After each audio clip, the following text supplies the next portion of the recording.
स्वच्छ सर्वेक्षण 2023 के अनुसार पुरस्कार प्राप्त करने वाले सभी विजेताओं को मैं हार्दिक बधाई देती हूँ।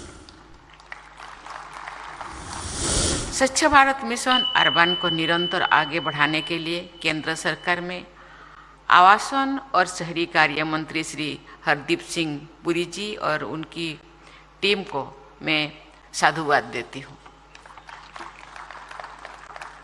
व्यापक भागीदारी के साथ किया गया है ये स्वच्छ सर्वेक्षण और पुरस्कार समारोह भी स्वच्छता के स्तर को ऊंचा करने की दिशा में एक महत्वपूर्ण सोपान है। मुझे बताया गया है कि इस सर्वेक्षण के लिए हर वर्ष एक महत्वपूर्ण विषय नियत किया जाता है और उस विषय से जुड़े मानकों को विशेष महत्व दिया जाता है। मैं समझती हूँ कि इस थीमेटिक अप्रोच से स्वच्छता अभियान के विभिन्न आयामों को बल मिला होगा। वर्ष 2023 का विषय है वेस्ट टू वेल्थ। ये बहुत अच्छा और उपयोगी विषय है। आपकी इस सोच को आगे बढ़ाते हुए मैं कहना चाहती हूँ वेस्ट इज वेल्थ।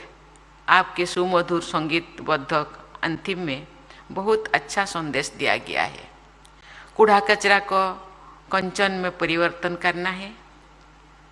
संपूर्ण स्वच्छता में भारत को दिव्य बनाना है। आप सब स्वच्छता से संपन्नता के मार्ग पर आगे बढ़ रहे हैं तथा स्वच्छता अभियान के द्वारा महिलाओं की आर्थिक आत्मनिर्भरता के अवसर उत्पन्न कर रहे हैं। इसके लिए मैं आप सबकी बहुत सराहना करती हूँ। स्वच्छता अभियान को जन आंदोलन का रूप देने में केंद्र सरकार, राज्य सरकारों, विभिन्न संगठनों, जागरूक नागरिकों और सबसे बढ़कर हमारी सफाई मित्रों ने निष्ठापूर्वक योगदान दिया है।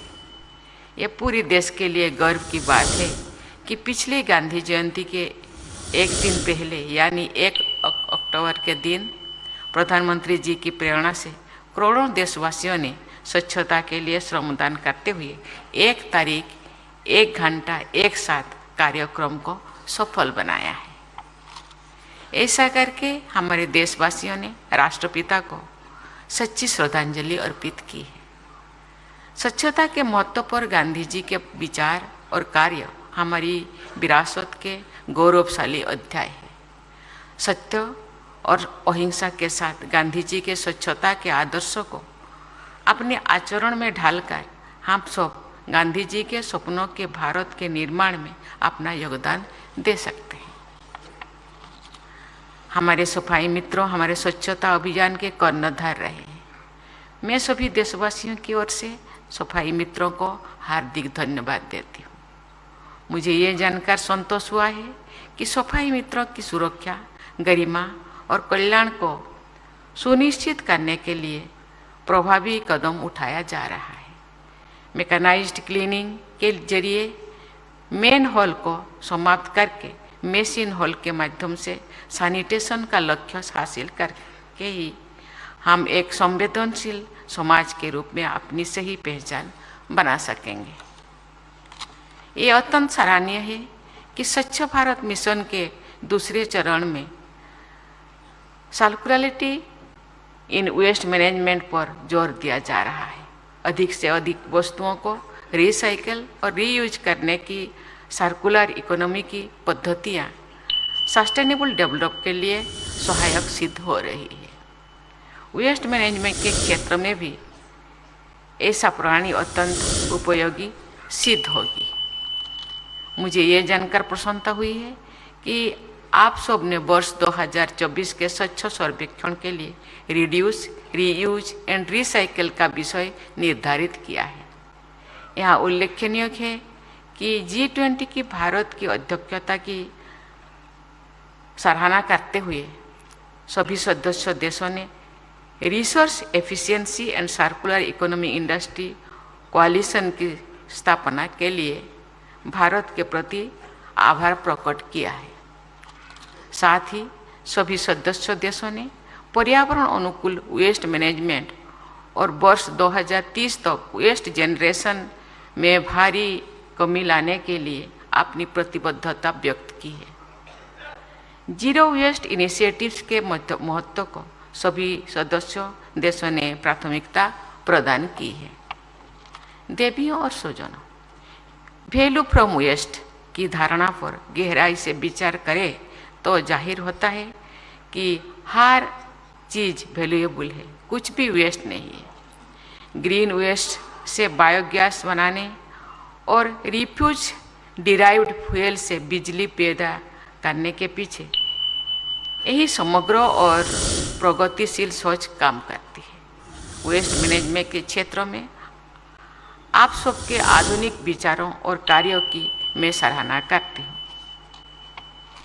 हमारे लगभग 1/3 देशवासी शहरों में रहते हैं। शहरों की स्वच्छता उनके स्वास्थ्य तथा विकास के लिए अनिवार्य है। मुझे बताया गया है कि बहुत बड़ी मात्रा में शहरी जमीन कूड़े के पहाड़ों से दबे हुए हैं। कूड़े के ऐसे पहाड़ बहुत बड़ी शहरी जनसंख्या के स्वास्थ्य के लिए भी बेहद हानिकारक है। लेकिन प्रसन्नता की बात है कि स्वच्छ भारत अभियान के तहत ऐसे डंप साइट्स समाप्त किए जा रहा है। आज पुरस्कार प्राप्त करने वाले शहरों में ऐसे डंप साइट्स की समस्या का समाधान कर लिया गया है। मैं आशा करती हूँ कि देश के सभी शहरों क्षेत्रों में प्रभावी कार्य किए जाएंगे और जीरो डंप साइट का लक्ष्य हासिल किया जाएगा। स्वच्छता अभियान की सफलता के लिए तथा इसकी उपलब्धियों का निरंतर बनाए रखने के लिए जन जन की भागीदारी तो अनिवार्य है ही, सभी हितधारक वर्गों का सक्रिय सहयोग भी जरूरी है। मुझे ये देखकर प्रसन्नता हुई है कि मिनिस्ट्री ऑफ अर्बन डेवलपमेंट द्वारा मल्टी स्टेक होल्डर अप्रोच को अपनाया गया है और सभी संस्थानों और क्षेत्रों के प्रतिनिधि यहाँ उपस्थित हैं।